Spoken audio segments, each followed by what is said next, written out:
हिकिड़ो कुत्तो रस्ते सां कंहिं तरफ़ वञी रहियो हुयो त हीउ रस्तो भुलिजी वियो। जॾहिं घाटे झंग में पहुतो त उते हिनखे हिकिड़ो शींहुं नज़र आयो।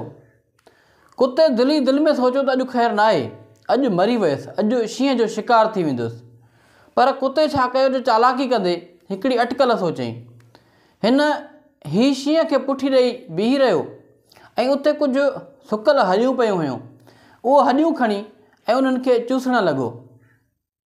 हॾियुनि खे चूसींदे जॾहिं हिन ॾिठो त शींहं वेझो अची वियो आहे त ओघराही ॾींदे चयईं त वाह, शींहं खे खाइण जो मज़ो ई पंहिंजो आहे। हिकिड़ो जेकॾहिं ॿियो बि शींहं हथु अची वञे त ड्रॉ थी वेंदो, दावत पकी थी वेंदी।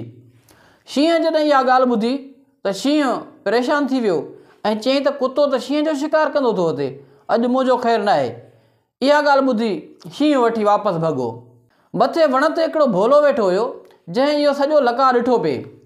भोलो वण तां लही वियो ऐं शींहं जे कढ लॻो। शींहं खे पहुची वञी सॼी हक़ीक़त ॿुधायईं त कुते तोसां कहिड़ी तरह चालाकी कई आहे, हालांकि कुते में कोई बफ़ाल न आहे ऐं तूं परेशान न थी, अॼु कुते जो गॾिजी था शिकार कयूं। शींहं वापसि आयो। जॾहिं कुते भोले ऐं शींहं खे ॾिठो, कुतो सम्झी वियो त अॼु ख़ैरु न आहे, अॼु शींहं ज़रूरु शिकार कंदो। कुते छा कयो जो साॻियो ई तरीक़ो अख़्तियार कंदे शींहं खे पुठी ॾेई बीही रहियो ऐं ज़ोर ज़ोर सां इहो चवणु लॻो त यार, हिन भोले खे मूं मोकिलियो आहे, 1 कलाकु गुज़री वियो आहे, अञा ताईं हिकिड़े शींहं खे न फासाए सघियो जो अॼु शींहं जो शिकार कयूं ऐं मज़े सां रॼ कयूं, खाई ढो कयूं। शींहं जॾहिं इहा ॻाल्हि ॿुधी त शींहं ज़ोरदार हिकिड़ी चमाट हईं भोले खे ऐं पाण वठी भॻो।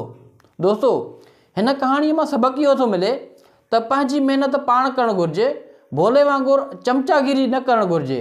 जेके चमचागिरी कंदा आहिनि उहे अॼु न त सुभाणे बेस्ता ज़रूरु थींदा आहिनि।